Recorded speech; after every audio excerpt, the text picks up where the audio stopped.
In April of 2006, the wait was over and ArenaNet finally released Guild Wars Factions. With Factions came a whole new PvE campaign, 2 additional classes, new skills, armor, game modes and much more. If you felt too overwhelmed or just wanted to get a head start over your friends, then in addition to the game, you could also purchase the official guidebook written by the developers themselves. Personally, I didn't buy one when Factions was released, but for the nostalgia, I bought one off eBay a few weeks ago so we can have a look at it together. And let me tell you, there are a lot of interesting things ArenaNet put in there. But before we start, I gotta tell you about something that really shocked me when I first opened this badly run-down guidebook. Do you remember these game activation cards you get when purchasing a game?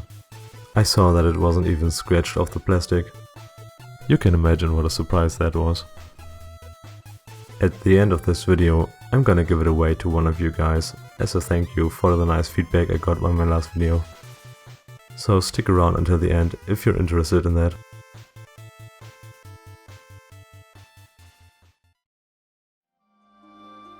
Alright, let's have a look at the official Guild Wars Factions game guide.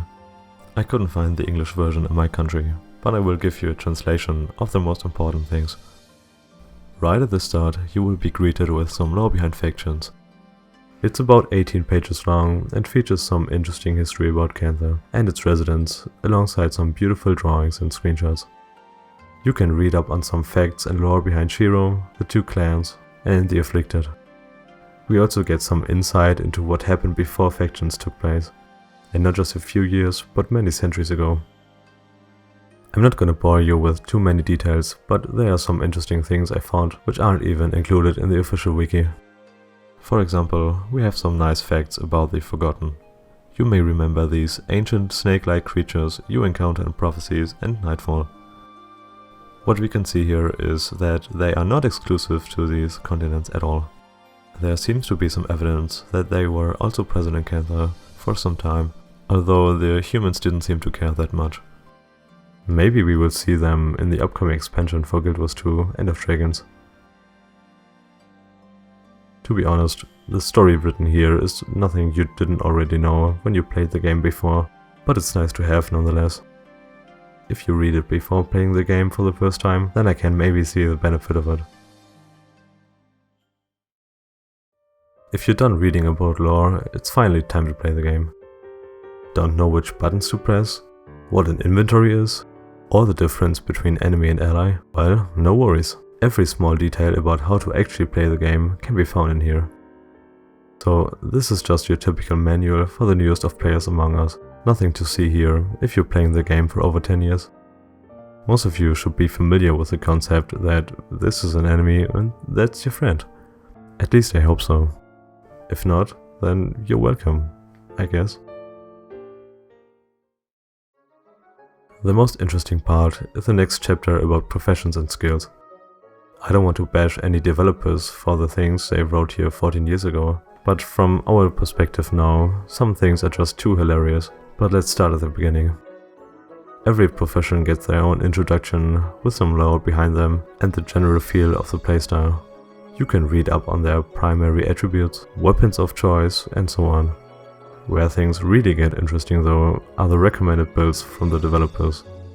Each profession gets one for general PvE, solo PvP, and group PvP respectively.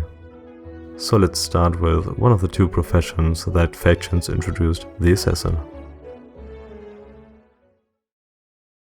You have already seen the infamous Warrior Monk build, but are you ready for the next step in the evolution?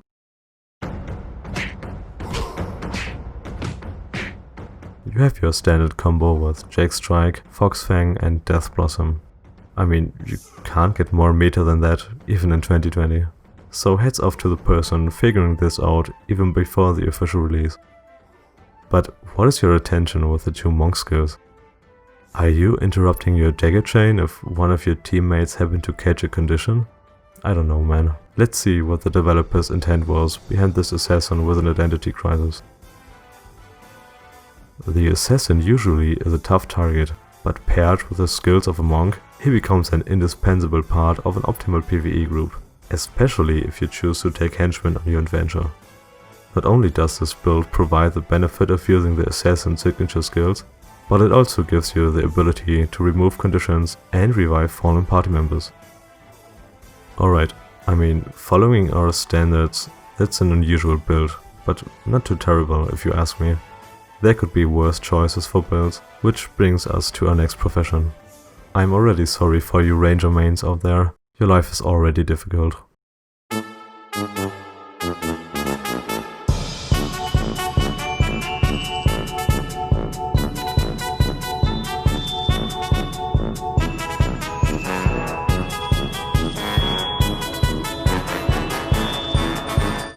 I don't even know where to start, to be honest.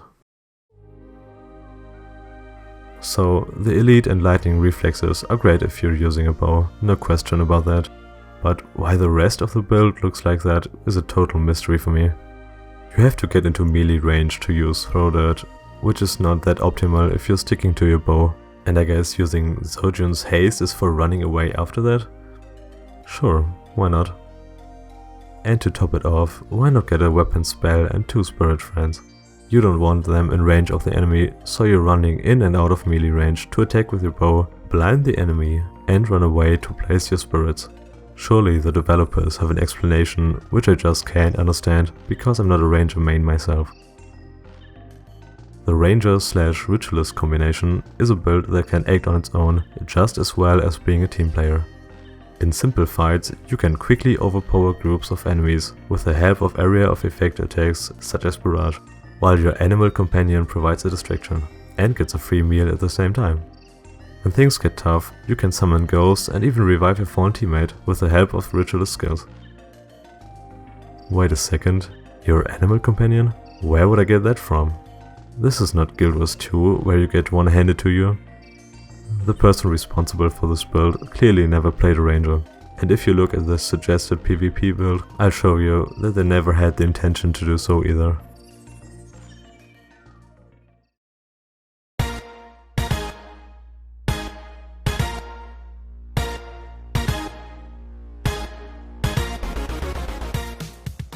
Yeah, this one is tough. I can get behind lightning reflexes, but wasting the elite slot on escape at the same time? Interesting choice. But the final straw for every ranger main has to be the build description. When playing PvP in random arenas, you can never predict who your teammates will be, so it is particularly useful to equip your ranger with the powerful skills of a warrior. Ouch. Because you don't know if your teammates are garbage, the best thing you can do is toss the terrible skills of your favorite profession and play as a makeshift warrior if you want to have a slim chance of winning. But if you think warriors are better off in this guidebook, I have some news for you, and you won't like them. Last but not least, the updated version of the infamous warrior monk build that carried you through prophecies and now factions as well. Just look at that beauty. I call this build. I only really use 2 skills because I'm permanently out of mana thanks to this useless monk spell that gives me a mere +2 health regeneration in exchange for draining every last drop of my energy. This could be the top contender for the most infuriating build I've ever played. It doesn't help that the developers call this build a perfect example of how a combination of complementary classes and matching skills can pay off. That's just harsh. It's like laughing at us because we are too dumb to actually realize that this is one of the worst possible combinations of professions. At this point, we're about halfway through the book.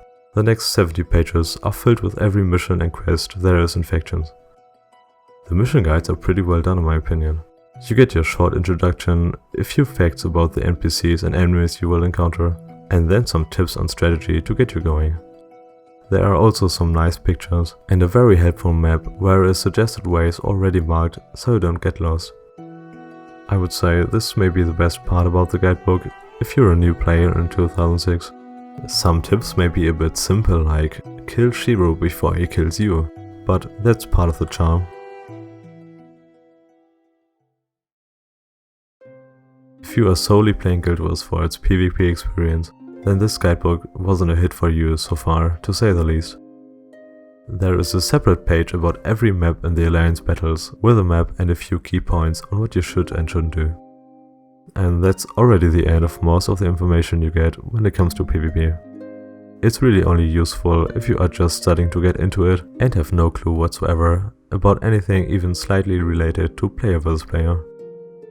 The rest of the 40 pages of this guidebook is just the appendix, where it seems that an intern got a little bit too excited about his Excel spreadsheets. I can't really find a reason to look through this endless list of stuff, but yeah, it's here, I guess. I know what you're thinking right now.